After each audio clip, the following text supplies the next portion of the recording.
രാജ്ഭവൻ പ്രസിദ്ധീകരിക്കുന്ന ത്രൈമാസിക രാജഹംസിലെ ഉള്ളടക്കത്തിൽ വിയോജിപ്പ് പരസ്യമാക്കിയ മുഖ്യമന്ത്രി. ഭരണഘടനയിലെ ആർട്ടിക്കിൾ 200 വ്യാഖ്യാനിച്ചുകൊണ്ടുള്ള ലേഖനത്തോടാണ് മുഖ്യമന്ത്രി പിണറായി വിജയന്റെ വിമർശനം. രാജ്ഭവനിൽ ത്രൈമാസിക പ്രകാശനം ചെയ്തതിന് പിന്നാലെയായിരുന്നു മുഖ്യമന്ത്രിയുടെ വിമർശനം. ഇതിൽ ഭരണഘടനയുടെ 200-ാം വകുപ്പ്, ഗവർണറുടെ അധികാരങ്ങൾ, നിയമസഭയുടെ അധികാരങ്ങൾ തുടങ്ങിയവയുമായി ബന്ധപ്പെട്ട് ലേഖകൻ പ്രകടിപ്പിക്കുന്ന അഭിപ്രായങ്ങളെല്ലാം സർക്കാരിൻ്റെ അഭിപ്രായങ്ങളാണോ എന്ന് ചോദിച്ചാൽ അല്ല എന്നതാണ് ഉത്തരം. അത് അദ്ദേഹത്തിൻ്റെ വ്യക്തിപരമായ അഭിപ്രായമാവാം. അത് വരുന്നത് രാജ്ഭവന്റെ ഔദ്യോഗിക ജേണലിലാണ് എന്നതുകൊണ്ട് ആ അഭിപ്രായങ്ങളെല്ലാം സർക്കാർ അതുപോലെ പങ്കിടുന്നുവെന്ന് ആരും കരുതേണ്ടതില്ല. ഡോക്ടർ ശശി തരൂർ എംപിക്ക് കൈമാറിയാണ് മുഖ്യമന്ത്രി പിണറായി വിജയൻ രാജഹംസ് പ്രകാശനം ചെയ്തത്. രാജ്ഭവനുകളുടെ പേര് ലോക് ഭവൻ എന്ന് മാറ്റണം എന്ന് ശശി തരൂർ ചടങ്ങിൽ ആവശ്യപ്പെട്ടു. By engaging with such challenges openly, Rajhamsa could strengthen the aspiration of turning Raj Bhavan into a Lok Bhavan, making it truly a people's institution that mirrors both the dreams and the concerns and problems of Kerala. Sasi തരൂരിന്റെ ആവശ്യം താൻ 2022-ൽ ഉന്നയിച്ചതാണെന്ന് governor Rajendra Vishwanath Arlekar പറഞ്ഞു. കൊളോണിയലിസത്തിന്റെ ശേഷിപ്പുകൾ കുടഞ്ഞു കളയണമെന്നും governor പറഞ്ഞു. In the year 22, there was a governor's conference in Rashtra Bhavan in Delhi. That time I was governor of Himachal Pradesh. That time I proposed this, that as mentioned, the hangover of colonial regime has to be done away with.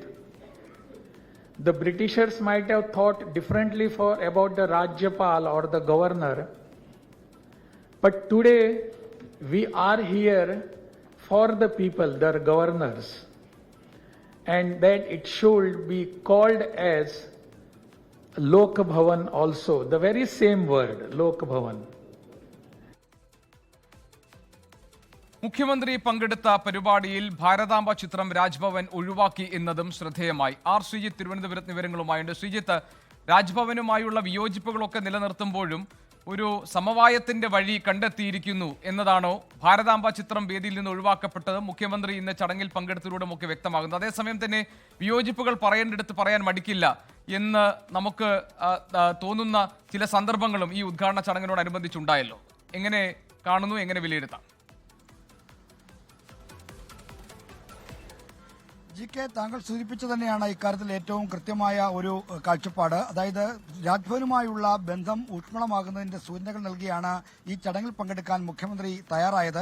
മുഖ്യമന്ത്രിയുടെ താൽപര്യപ്രകാരം ഭാരതാംബയുടെ ചിത്രം ചടങ്ങിൽ നിന്ന് ഒഴിവാക്കാനുള്ള താൽപര്യം രാജ്ഭവനും കാണിച്ചു. സാധാരണ രാജ്ഭവന്റെ എല്ലാ ഔദ്യോഗിക ചടങ്ങുകൾക്കും ഭാരതാംബയുടെ ചിത്രത്തിന് മുന്നിലുള്ള പുഷ്പാർച്ചന നിർബന്ധമാക്കുമെന്ന് ഗവർണർ പ്രഖ്യാപിച്ചിരുന്നു. എന്നാൽ മുഖ്യമന്ത്രിയുടെ താൽപര്യപ്രകാരം അത് മാറ്റി. അങ്ങനെയാണ് മുഖ്യമന്ത്രി ഇന്ന് ഈ ചടങ്ങിലേക്ക് കടന്നു വന്നത്. എന്നാൽ ചടങ്ങിലേക്ക് വന്ന് ഗവർണറുമായി സൗഹൃദം പങ്കിടുമ്പോഴും പറയാനുള്ള കാര്യങ്ങൾ, വിയോജിപ്പുള്ള കാര്യങ്ങൾ പറയാൻ മടിക്കില്ല എന്ന കൃത്യമായ സന്ദേശം മുഖ്യമന്ത്രി നൽകി. അതാണ് രാജ്ഭവന്റെ ത്രൈമാസികയായ രാജഹംസിന്റെ ഉള്ളടക്കത്തെ പറ്റിയുള്ള വിമർശനത്തിലൂടെ മുഖ്യമന്ത്രി തെളിയിച്ചിരിക്കുന്നത്.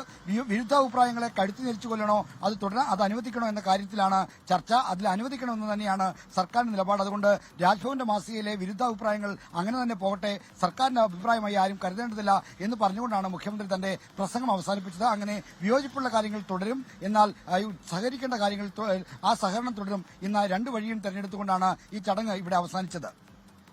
ശരി, ആർ ശ്രീജിത്താണ് വിവരങ്ങൾ നൽകിയത് തിരുവനന്തപുരത്ത് നിന്ന്. രാജ്ഭവനിലെ ചടങ്ങിൽ മുഖ്യമന്ത്രി പങ്കെടുക്കുന്നു. അതേസമയം ഭാരതാംബ ചിത്രം ഒഴിവാക്കിയിരുന്നു ആ ചടങ്ങിൽ. മാത്രമല്ല, വിയോജിപ്പുകൾ പരസ്യമായി പ്രകടിപ്പിക്കാൻ മടി കാണിക്കില്ല എന്ന് നമുക്ക് ബോധ്യപ്പെടുന്ന രീതിയിലാണ് മുഖ്യമന്ത്രി അദ്ദേഹം ആ രാജഹംസിലുള്ള ചില ഭാഗങ്ങളിൽ ഗവർണറുടെ അധികാരവുമായി ബന്ധപ്പെട്ട ഭാഗങ്ങളിലുള്ള സർക്കാരിന്റെ കാഴ്ചപ്പാടല്ല എന്ന് അദ്ദേഹം പ്രസംഗത്തിൽ തുറന്നു പറഞ്ഞതും അതിന്റെ വിശദാംശങ്ങൾ നൽകുകയായിരുന്നു ആർ ശ്രീജിത്ത് തിരുവനന്തപുരത്ത്. ലോകത്തെവിടെയായാലും ഏത് സമയത്തും 24 വാർത്തകളും ഓഗ്മെന്റഡ് റിയാലിറ്റി പാക്കേജുകളും എക്സ്പ്ലെയിനറുകളും വിശദമായി കാണാൻ ഞങ്ങളുടെ യൂട്യൂബ് ചാനൽ നിങ്ങൾക്ക് സബ്സ്ക്രൈബ് ചെയ്യാം.